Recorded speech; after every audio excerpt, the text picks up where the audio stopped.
The Crooked Epic. 1. In. 1. The Inn of Maniacal Madness. 4. Ted. The Cave. 4A. 2. Waking to amnesiac panic, Ted was surrounded by white crystals. Laid on his back, staring upward, all he could see in every direction was a countless number of polymorphic lattices in a series, a unique crystallization in all corners and surfaces above him. When he turned his head, his neck and shoulders slid over pointed tips and jagged edges, and he was met on either side with more brilliant colors and slight subsidence. The chamber was barely high enough to fit his height if Ted was standing straight up, and he rolled on the palms of his hands as gently as possible to avoid scratching and cutting. As he knelt low and looked around, he saw a way out and crawled toward the light in a narrow tunnel covered in a glassy rainbow. On his way, the amulet he had been clutching when he fell scratched against the surface of the cave. Ted looked down and saw how it had fallen apart into 3 separate pieces with one portion missing completely. He gathered the parts in his hands. Eventually, he made his way through the 20 or so feet of the shortened quartz-like crawl space and into the same mysterious cave where the brothers had entered the strange, alien town of Hob. He was stunned by the amazing effects of his unintended transport or teleportation, as well as the shock of losing his brother to unforeseeable events which defied logic or reason. Ted looked up the dark cave trail to the right and saw how outside of the mouth of the cave was the light of day.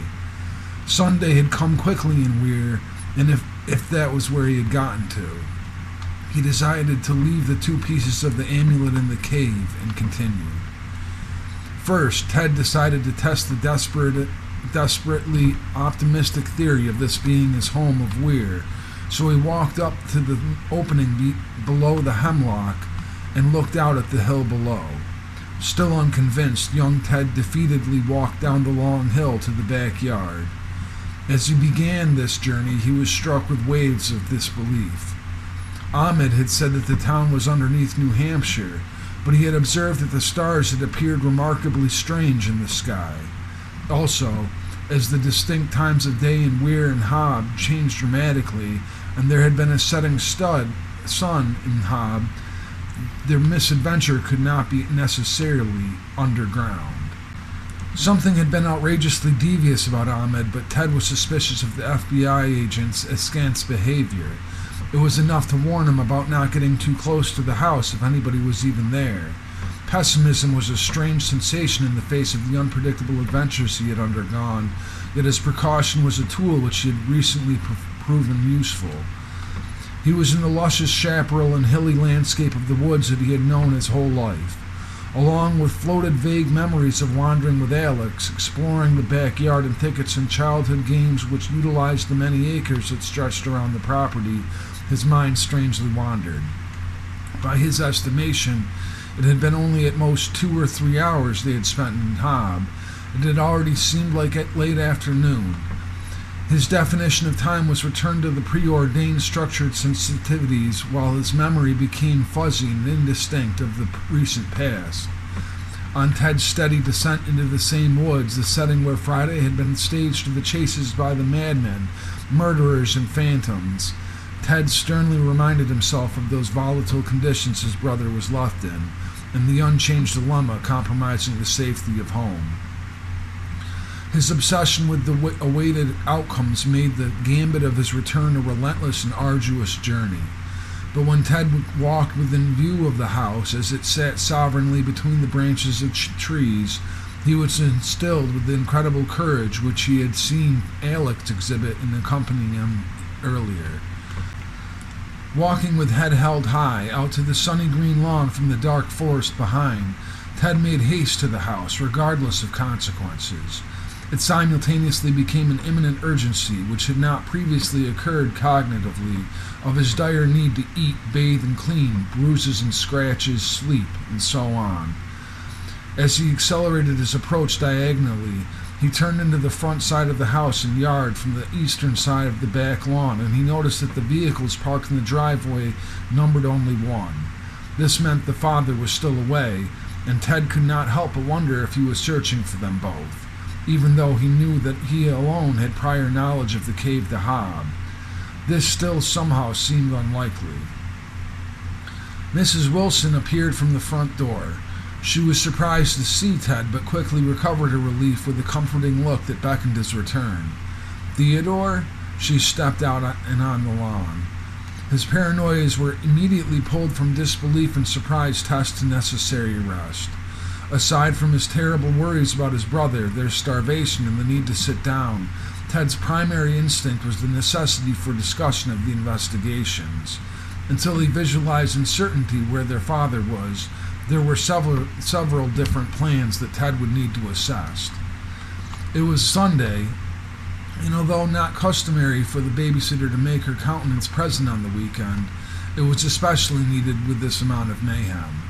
Nonetheless, Ted braved the situation at hand and walked right up to the stand in front of the school desk in the front study. There was no alternative but to adhere to the babysitter's carefully set out rules, yet expediting the rapid sharing of requisite information was crucial. "Mrs. Wilson, Alex is on the hill. We were running from somebody who chased us from the lake. Did Benjamin or Gregory tell you what happened?" "Gregory told us how Jacob and your brother saw a boy being attacked by somebody at the lake. Is your brother still on the hill? Why is he hiding up there? Are you all right?" "Teddy, we were frantic and practically mad with worry this whole time. It's been over a day since we saw you last." "I'm okay. I'm just famished. Is Father here, or is he coming home soon?"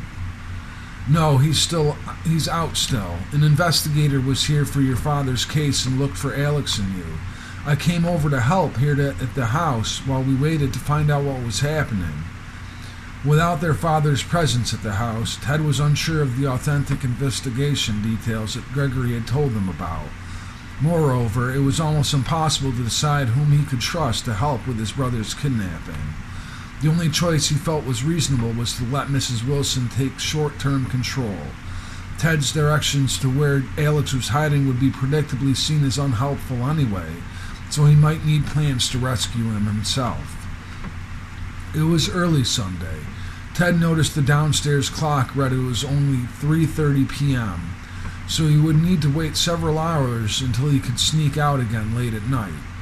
Excusing himself to the latrine and then his bedroom to nap, Ted planned on waking up and spending time before his father's return studying anything he could find about local geography in their book collections. While he sat in his room after cleaning and changing clothes, Mrs. Wilson came upstairs carrying a lunch tray. Ted thanked her and she set the food down on his desk. She carefully leaned over and sifted through the books and comic books around the study area. "These comic books do look interesting," she said casually with a grin. "I hope you realize how your home has a wonderful quantity of books for your selection." As Ted nodded, she continued, "All of the ideas shared in these pages, the stories told, came from experiences of the writers' lives themselves. It's truly an achievement to have lived life bold enough to have survived with glory, yet to comprehend the nature of yourself and your path is to have a legacy beyond even death.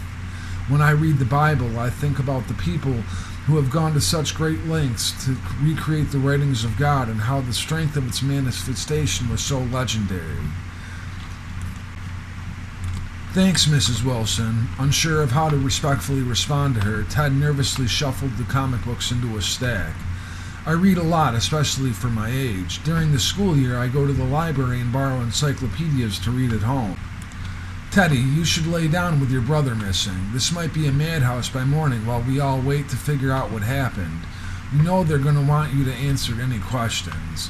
Your father will be contacting parents and reaching out to find out what is happening with your friends. I'll get you up if you don't wake up in time for dinner.